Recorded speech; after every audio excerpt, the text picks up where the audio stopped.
அப்பவும் இப்பவும் எப்பவும் சென்னை அதிரடி கலெக்ஷன் சரவெடி celebration. GT Holidays, South India's #1 travel brand. You know you are special when you're with GT Holidays.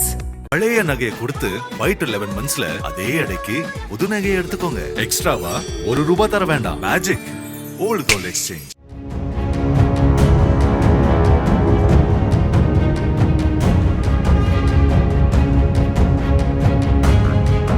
தேசிய நெடுஞ்சாலையை கடக்க முயன்ற விவசாயி மீது இருசக்கர வாகனத்தில் மோதிய நபர்கள் காயமடைந்தவரை சாலையோரம் தூக்கி வீசி சென்ற சிசிடிவி காட்சிகள் வெளியாகி பரபரப்பை ஏற்படுத்தியுள்ளது. திண்டுக்கல் மாவட்டம் நத்தம் அருகே அமைந்துள்ளது குட்டுப்பட்டி கிராமம். இந்த பகுதியை சேர்ந்தவர் பழனி.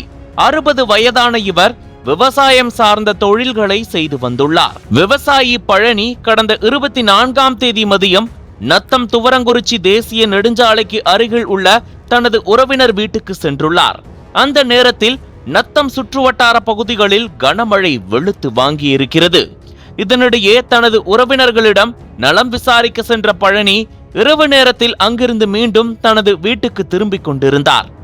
அப்போது சரியாக இரவு 7:20 மணியளவில் பழனி நத்தம் துவரங்குறிச்சி தேசிய நெடுஞ்சாலைக்கு வந்திருக்கிறார். இதை அடுத்து அவர் அங்குள்ள சாலையை கடக்க முயன்றபோது மின்னல் வேகத்தில் வந்த இருசக்கர வாகனம் ஒன்று பழனி மீது பயங்கரமாக மோதியுள்ளது. இதில் அங்கிருந்து தூக்கி வீசப்பட்ட பழனி அந்த இடத்திலேயே பலத்த காயங்களுடன் உயிருக்கு போராடி கொண்டிருந்தார். இந்த விபத்தில் இருசக்கர வாகனத்தில் வந்த 2 பேருக்கும் பெரிதாக எந்தவித காயமும் ஏற்படவில்லை. ஆனாலும் விபத்தில் முதியவர் சிக்கியதால் பயந்து போன அந்த 2 நபர்களும் உடனடியாக அங்கிருந்து தப்பிக்க முடிவு செய்தனர்.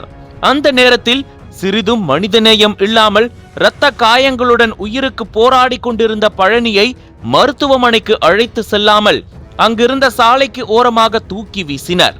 அடுத்த சில நொடிகளில் அங்கு பொதுமக்கள் வருவதை பார்த்ததும் அவர்கள் 2 பேரும் தங்களுடைய வாகனத்தை எடுத்துக்கொண்டு அங்கிருந்து வேகமாக சென்று விட்டனர்.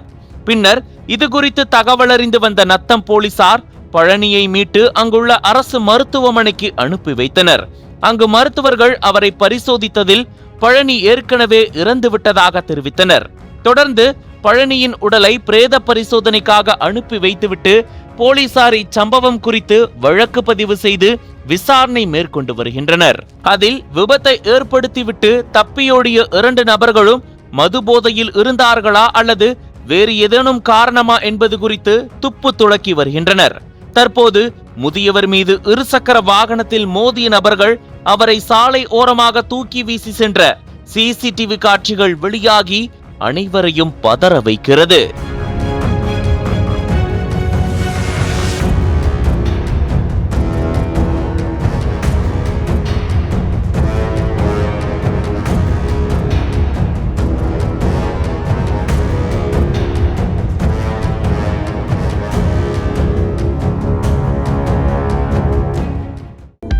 அனல் பறக்கும் செய்திகளை அப்டேட் செய்து கொள்ள நக்கீரன் களத்தை இப்பவே சப்ஸ்கிரைப் பண்ணுங்க.